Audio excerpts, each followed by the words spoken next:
Esta es la imagen de Hualcán, en las morrenas que son. Realmente el paisaje es muy hermoso y el paisaje ya de por sí te muestra esas morrenas, ¿no? Que es muy fácil de datar. La estrategia como nosotros como proyecto ha sido no obtener varias muestras de una sola morrena, sino obtener, la verdad, una o dos por cada morrena. Entonces así podemos reconstruir a lo largo de todo el valle, como justamente ahorita estamos viendo en la imagen. Sí, tenemos de 20.000, 14.000, 32.000, 132.000 años. Y por ejemplo, este es el mapa del proyecto Creo Perú que hemos hecho junto con el INGEMET, en el cual ya hemos colocado todas las muestras, ¿no? A lo largo de toda la cuenca, justamente acá en Hualcán.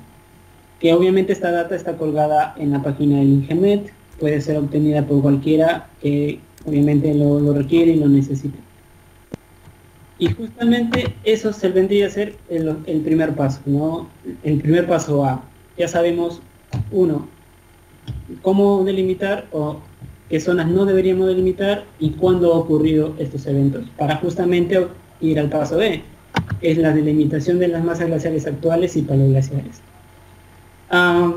Necesitamos tener básicamente DEM de alta resolución. Es posible trabajar con DEMs de 30 metros, es verdad, pero por ejemplo este DEM o este heat shape a partir de un DEM es de una imagen Pleiades, de cuya resolución es de 4 metros, y aquí ya pues puedes observar de manera muy buena quizás morrenas, las extensiones incluso de los glaciares.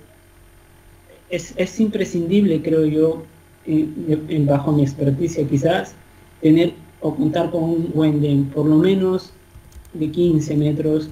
Creo que los resultados son muy buenos.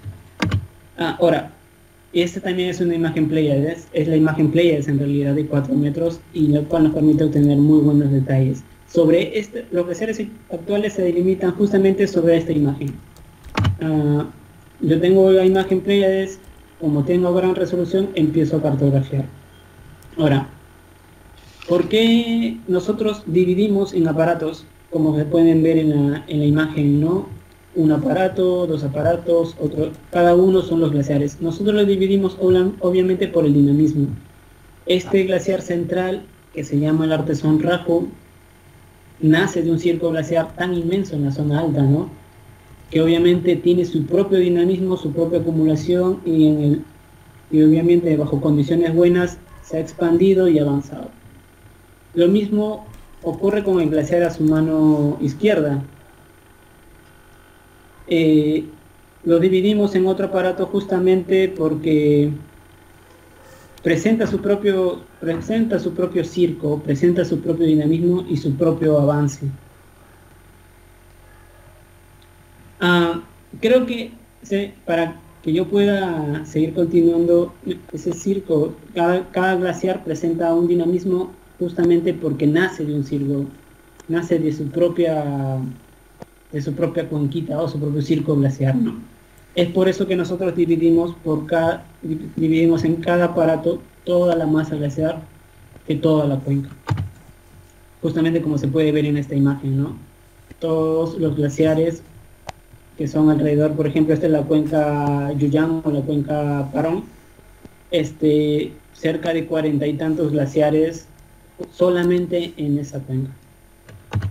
Ahora, en el cartografiado del año de 1962, por ejemplo, o que denominamos paleoglaciares, usamos ya técnicas un poquito más difíciles a comparado de obtener una fotografía, una imagen satelital, ¿no?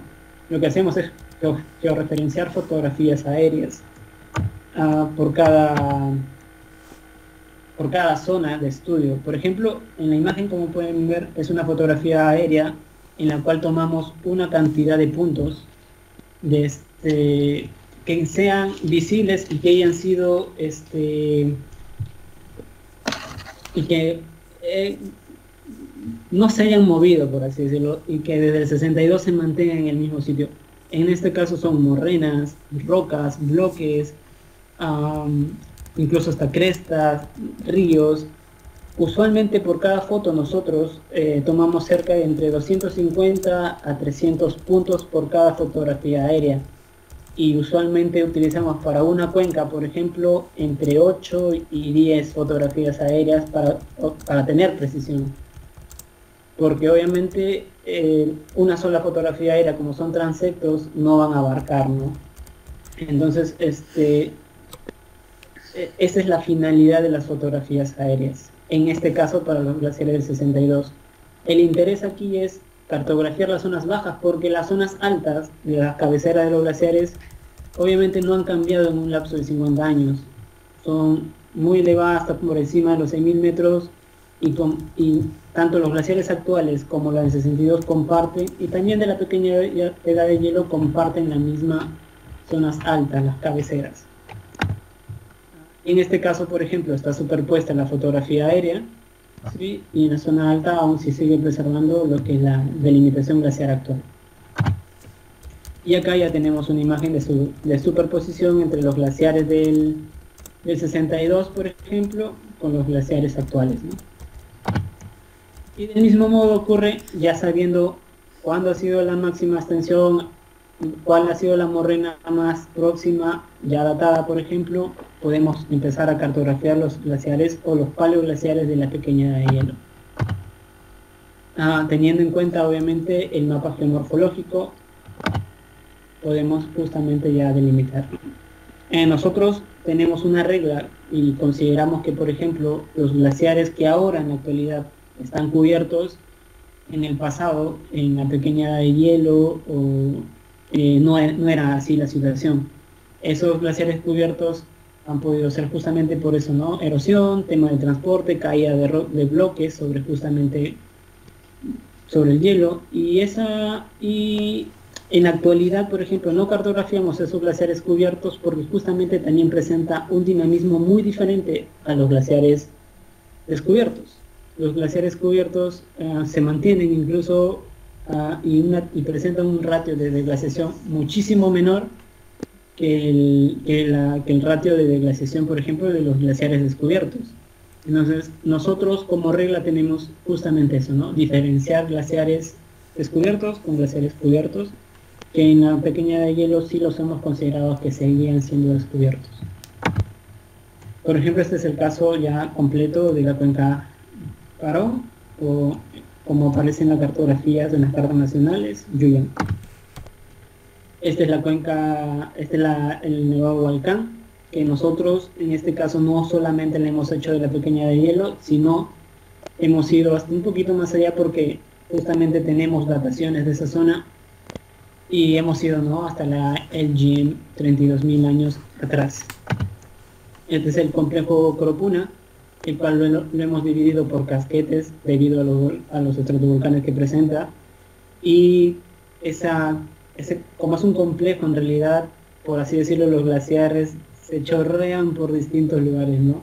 Entonces es muy complejo cartografiar el Coropuna. Fácilmente es delimitarlo, pero la división de los casquetes o la división de los aportes o la fluctuación de los glaciares es muy difícil justamente por esta disposición que presenta.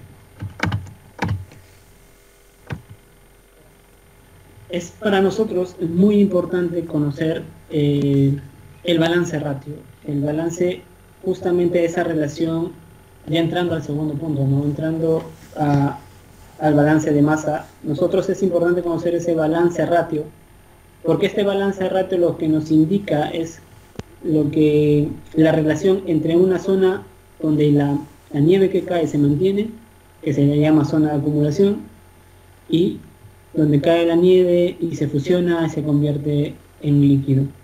Entonces ese balance ratio justamente relaciona esas dos zonas y obviamente con el total del glaciar.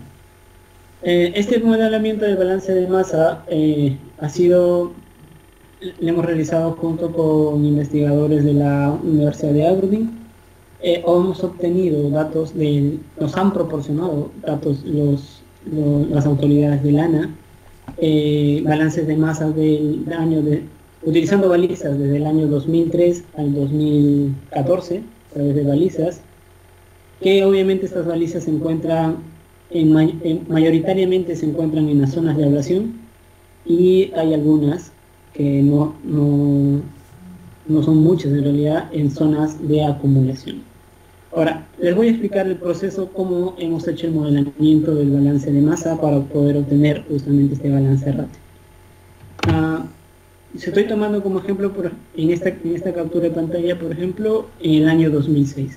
Nosotros tenemos las balizas dispuestas justamente a una altitud de 4.890 en el punto mínimo y el punto máximo a 5.042 metros. Ahora, por cada altitud ha sido un registro de pérdida en metros, ¿no? En equivalente a agua, perdón. Y nosotros necesitamos, a través de estos datos que nos proporciona el ANA, deducir o hacer un pronóstico en el cual se va a encontrar justamente el balance, donde el balance sea cero. Queremos saber dónde se encuentra ese balance cero. Para ello, nosotros utilizamos la herramienta pronóstico de Excel, que justamente nos dice, a través de una serie de datos, encontrar la altitud a la cual el balance sea cero. ¿Sí? Si nosotros conocemos dónde se encuentra el balance cero, podemos deducir justamente ese quiebre, como en la gráfica, ¿no? Que en el eje X tenemos en metros, 1, 3, por ejemplo, hacia el lado derecho, y en negativo, que son las pérdidas en equivalente a agua. ¿A qué altura se encuentra ese punto cero? Y poder extrapolar hasta la altura máxima del glaciar, poder extrapolar justamente el balance de masa de manera lineal. Y es así que, por ejemplo, desde el año 2003 al 2014, hemos podido procesar estos datos. En realidad hemos procesado, hasta ahorita lo que estoy mostrando es un procesamiento de los datos en bruto que tenía del año 2003 al 2014. Y ya, por ejemplo, tenemos aquí, ¿no?, unos datos. Lo curioso de estos datos, por ejemplo, es que para los años 2006, 2004 y 2003 presentan como si fueran negativos, y no han sobrepasado, o no ha habido zona de acumulación, o no ha habido acumulación justamente de la nieve en esa zona. Y pudo haberse debido por dos cosas, sinceramente. Uno, que los datos hayan sido tomados de manera incorrecta, o que no sé, haya habido eventos niño, eventos muy fuertes que haya registrado el glaciar, o eventos climáticos de manera global que quizás en los datos hayan sido registrados. Pero lo curioso de esto es que justamente esos años no presentan acumulación, han sido más años de ablación, de pérdida. Entonces puede deberse por los dos factores que les menciono. Ahora, una vez nosotros ya habiendo deducido cuál es justamente esa zona donde es cero, ese balance cero, que nosotros ya le denominamos la ELA de monitoreo, por ejemplo, para el 2013 5.118, para el 2004 5.166, tenemos y queremos y empezamos a hallar lo que es el end balance, o en metros cúbicos, tanto de ganancia como de pérdida, por encima y por debajo de este valor cero. ¿Cómo lo obtenemos? De manera altitudinal, ¿no? Por ejemplo, ahí en los sombreados, a 5.118, que es la altitud que se encuentra en la ELA, tenemos entre los 5.117 y entre los 5.118 una superficie de 5.208 metros cuadrados. ¿Sí? Ahora, nosotros necesitamos saber justamente cuál es la acumulación por debajo, y en este caso por debajo me refiero de manera negativa porque es zona de ablación, cuál ha sido, y para ello lo que utilizamos es justamente la fórmula que se encuentra arriba, que es la altitud, perdón, 5.118, justamente lo tenemos que comparar con